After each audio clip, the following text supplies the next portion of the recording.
Greetings and welcome to this NHAS 2023 Archaeology Month presentation. I'm George Ledoux, First Vice President of the New Hampshire Archaeological Society. This will be our last Zoom presentation for the Archaeology Month 2023.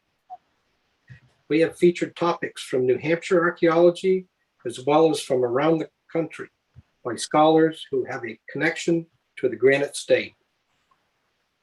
This presentation and some of the previous presentations will be uploaded to our Facebook page in the coming weeks. Now, if viewers do not want to be recorded, please turn off your camera. Tech support for viewers is available in the chat or by going to webmaster@nhas.org. The final event of this Archaeology Month series will be the opening of the Mount Kearsarge Museum in Warren, New Hampshire, and that will be on May 1st. Today, we are very excited to welcome three speakers from the White Mountain National Forest Archaeology staff. Sarah Jordan, Heritage Program Manager and Forest Archaeologist. Claire Sleeman, Assistant Forest Archaeologist. And Genevieve Everett, Archaeologist Technician. Their talk tonight is titled White Mountain National Forest Archaeology, an evening with the Heritage staff. We invite viewers to submit questions via the chat function to the right of the screen. Following the presentation, I will pose your questions to the presenter of your choice. We'll try to get all of the questions answered if time allows.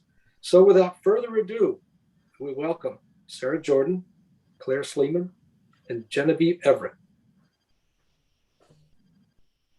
Thank you, George, and thank you to the New Hampshire Archaeological Society for hosting us tonight. I'm Sarah Jordan. I'm the Heritage Program Manager at the White Mountain National Forest. And to start off our presentation tonight, I'd like to just give you a little bit of background information about the White Mountain National Forest to provide some context for what we do in the Heritage Program. Kind of the next slide, please, Jen. Thank you. So this map shows federally managed land across the United States. And to help read the map, because I know it's small, the light green is the U.S. Forest Service, of which the White Mountain National Forest, or WMNF for short, is a unit, and where the green blob you see there at the end of the arrow. The yellow is Bureau of Land Management, pink is Bureau of Indian Affairs, and the dark green is the National Park Service.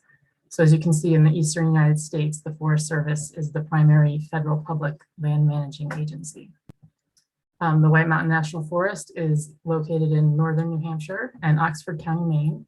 And you're probably familiar with our signs that you see in the photo here along highways. If you visited the White Mountains, to drive across the Pemigewasset Highway, hike any of our 1,200 miles of hiking trails, or camp at one of our 22 campgrounds.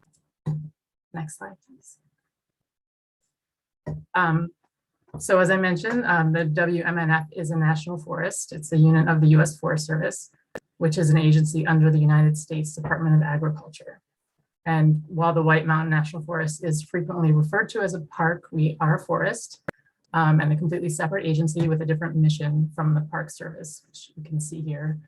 And we're more than twice the size in terms of land managed across the United States. The difference between the Park Service and the Forest Service is best summarized in terms of philosophical orientation. So while the Park Service mission is the preservation of resources, the Forest Service orientation is conservation, which includes the sustainable use of natural resources. So this means that the National Forest management includes activities like logging, mining, grazing, in addition to recreational use. So although the White Mountain National Forest is one of the most heavily visited and therefore recreation-oriented national forests in the country. Next, please.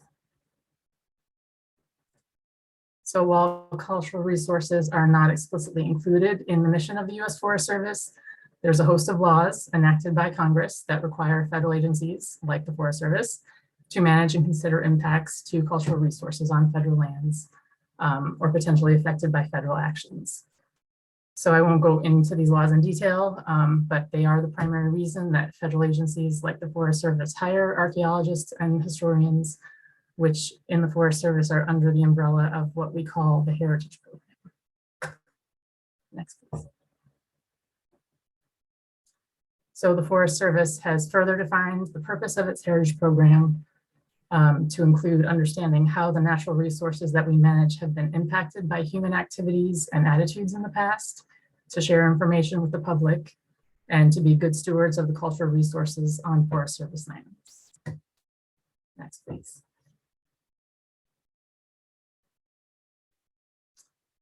So with that background, the White Mountain National Forest includes about 800,000 acres of land managed for multiple uses. This map shows the boundaries of the White Mountain National Forest, which is not one solid block of land, but shares boundaries with private property and state parks like Franconia Notch and Crawford Notch State Parks. The White Mountain National Forest also manages the Appalachian Trail corridor in New Hampshire, which you can see extending over to the Vermont border.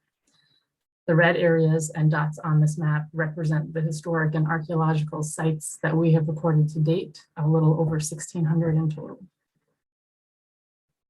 Next.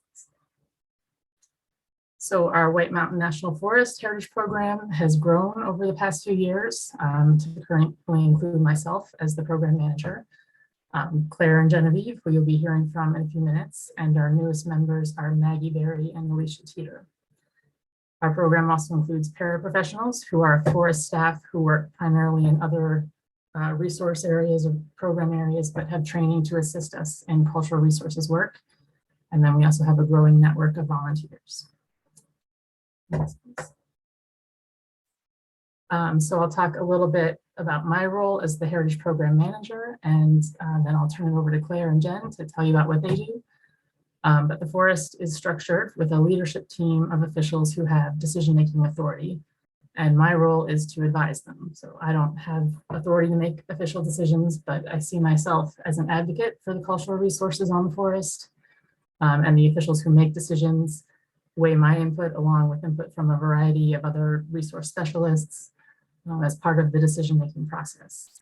So in my role to oversee the Heritage Program, I make sure that we're accomplishing survey and the documentation of cultural resources as part of the planning process on the forest, so that projects are in compliance with legal requirements like the National Historic Preservation Act, the National Environmental Policy Act, which apply to most of the management actions on the forest.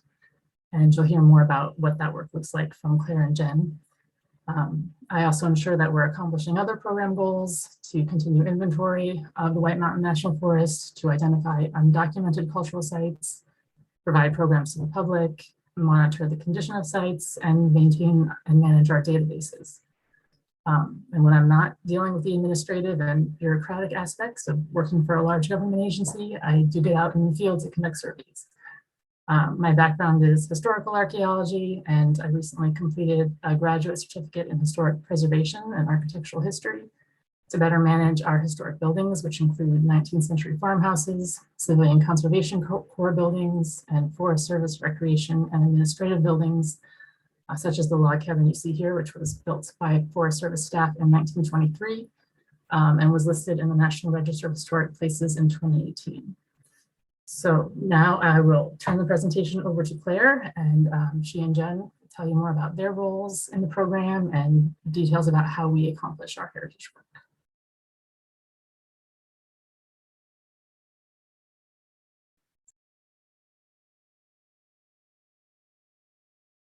Oh, sorry, I was on mute.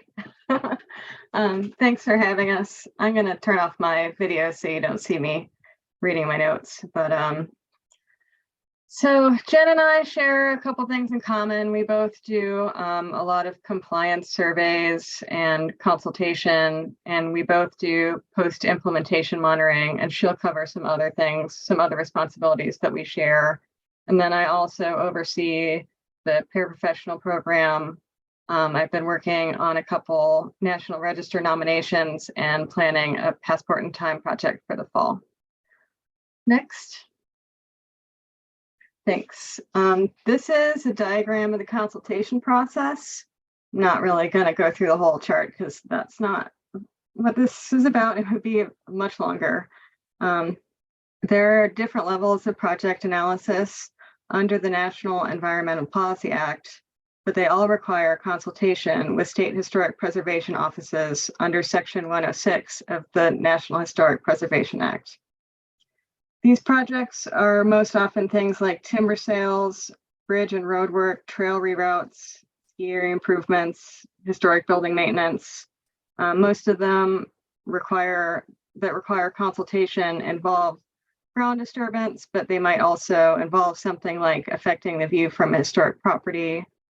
And we look at project proposals and tailor the level of survey and analysis to the level of potential impacts of the project. So timber sales can drastically affect large area of the forest, and we spend a lot of time planning and executing the survey as well as consulting with interested parties, while a small trail reroute on the steep north slope of a mountain might only require a quick walkover and a short report. During project planning, we identify existing and potential archaeological sites and other heritage resources that aren't considered sites, like stone walls and historic roads within the affected area. Our research before we go into the field involves looking at lands files, our heritage database, historic maps, LiDAR maps, which is a type of remote sensing method that creates models of the Earth's surface. And when applicable, we use informants that are like people that live in the area that know about sites that we haven't recorded yet. And then when we do field work, we do pedestrian survey to relocate or record new resources. And we do subsurface testing in areas where there's a high probability of finding pre-European contact archaeological sites. We work with other resource areas who also review these projects, and we make recommendations to protect our resources. After we're finished with the survey, we write a report and send that to the State Historic Preservation Office to consult. And if there are adverse effects, we work with the state and the public to mitigate them or develop alternatives. Next. After we go through the Section 106 review and consultation process and the project is implemented, we check back to make sure our recommendations were followed. And Jen and I are both responsible for checking on one timber sale and one small project per year. We usually go back and review the project proposal and expected impacts because we weren't necessarily the ones that did the original survey. And then we go back into the field and visit heritage resources within or near the project area to make sure that they were avoided. And we go back to the office and write up our findings. And these go into a forest-wide monitoring report with recommendations from our heritage program, as well as other resource areas on how to improve future project planning and implementation. Next. Like I said, I also oversee the paraprofessional program, and Sarah had mentioned this at the beginning. The purpose of the program is to train non-archaeologists that are Forest Service employees to do archaeological surveys. And I really feel that this program has a lot of benefit. It allows us to access additional archaeological technicians to conduct cultural resource surveys. But it also gives us access to specialized knowledge from district employees that we as SO employees don't have. And I have, at least one paraprofessional that's worked on the forest for 20 years. So they know every inch of their area in the forest that I have no idea about. And it's also a good opportunity to stay in contact with and meet other district employees, especially when paraprofessionals bring other district employees with them on site visits. Next. I have been working on some National Register nominations. The National Register of Historic Places is the official federal list of districts, sites, buildings, structures, and objects significant in American history, architecture, archaeology, engineering, and culture. These properties have significance to the history of their community, state, or nation. And the ones that I'm working on were started many years ago, but I've been updating and editing them for submission. Thornton Gore is located off Triple I Road in Thornton and Livermore, New Hampshire. It's a rural hill farm community whose occupation spans the majority of the 19th century. It was established during a time when many other similar rural farming communities were also being formed across northern New Hampshire during the late 18th and early 19th centuries, and it is an excellent example of its type. It is very well preserved and clearly shows change in farmstead building organization over time. It also has remains of a school, church, mill, and cemetery. We have lots of documentation available about the families who live there, including their kinship groups and smaller clusters of families that work their farms together within the community and how these groups changed through time.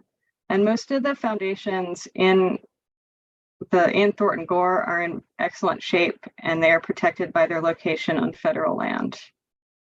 The other nomination that I've been getting up to date is the East Branch and Lincoln Logging Railroad Historic District, which is located in the Pemigewasset Wilderness off the Kankamagus Highway.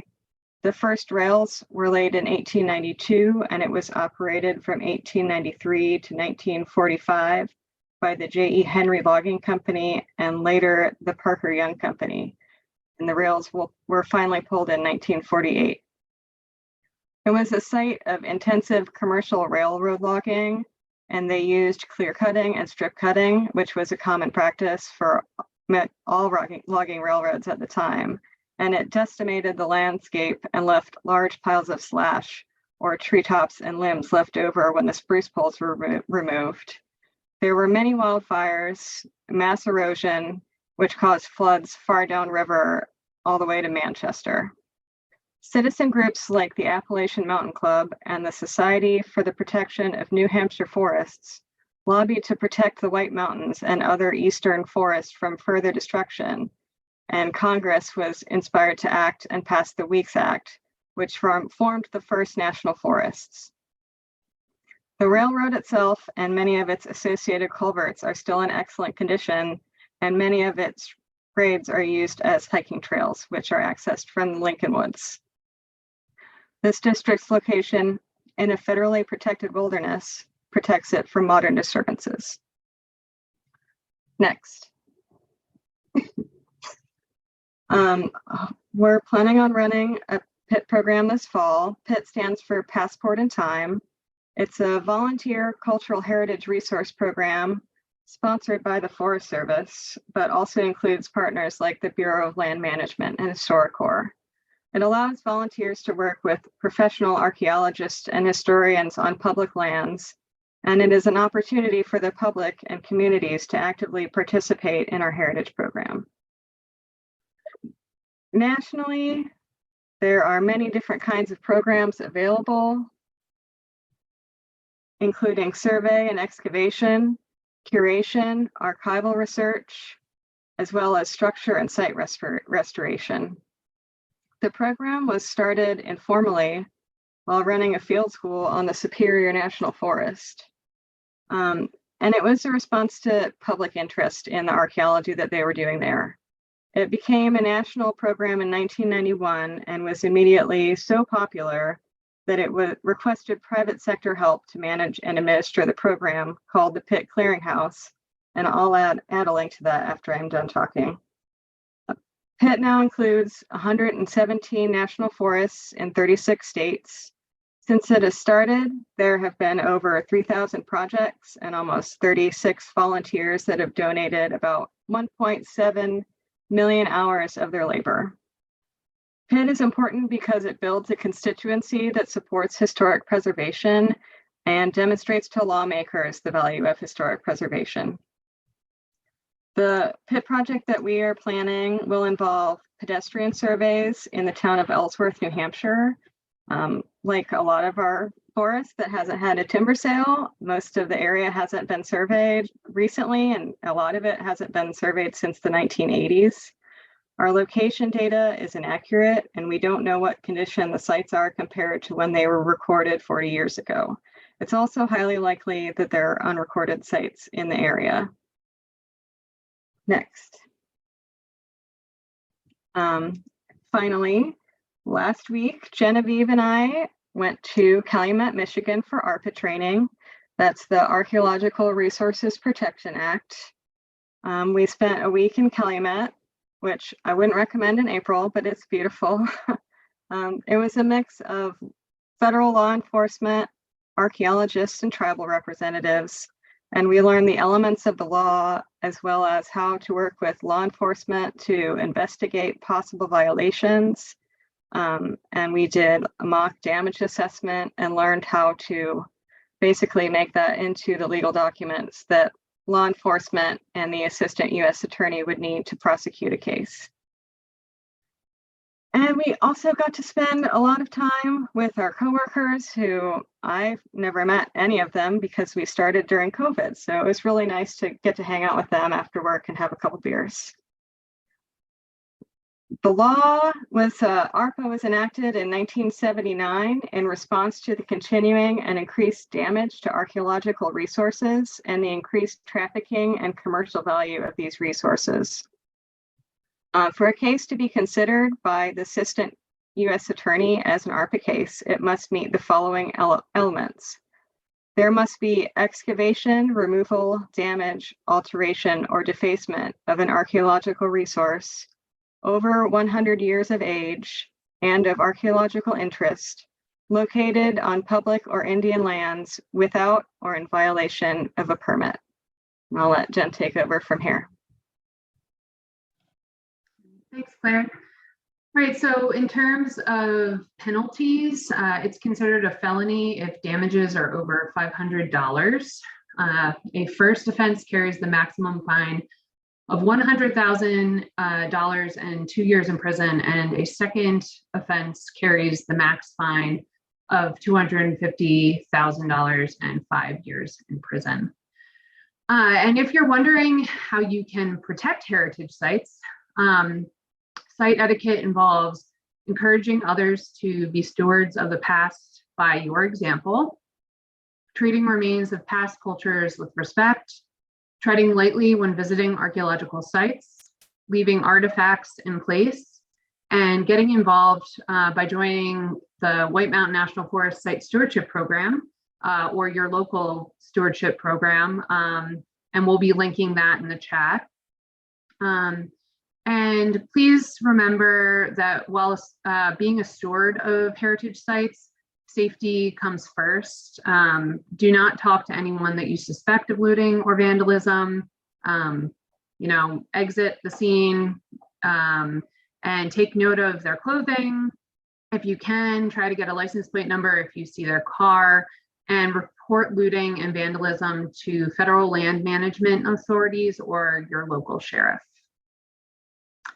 Okay, so for the remainder of our presentation, I'm going to be talking to you about priority heritage asset monitoring, or PHAs.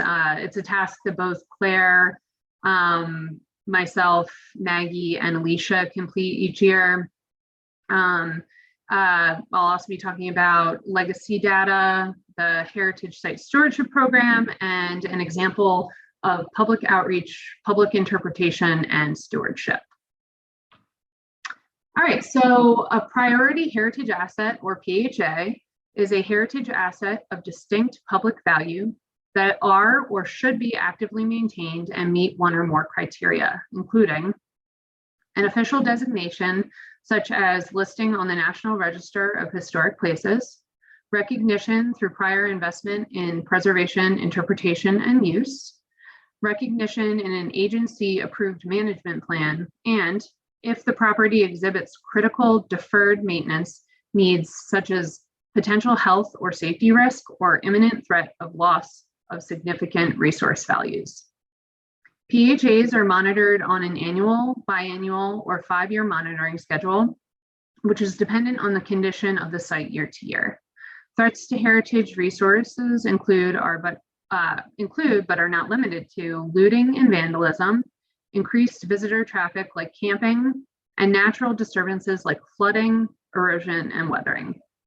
So one of our PHAs on the forest is the World War II B-18A bomber crash site. On the screen, you can see one of the wings from the plane.